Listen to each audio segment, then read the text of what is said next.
Partiyen Rojilate Kurdistane di Astaheri bilinde civiyan.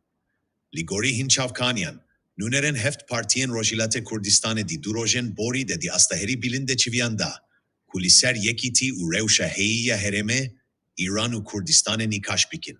Civin li baregeha yekşi partiyan pekat, u hinji partiyan di asta kese yekem de u du parti ji di asta politik de beştar bun. Jiber ku kese yekem li çihek din bu.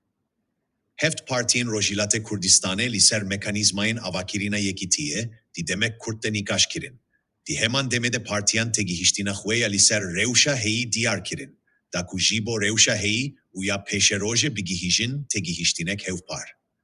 Ligori Çavkaniyan, civinde berdevam bikin. U biryare kuşandeyek hevbeş vere avakirin. Da kuliser peş numeyek jibo avakirina navendek hevbeş li hevbikin.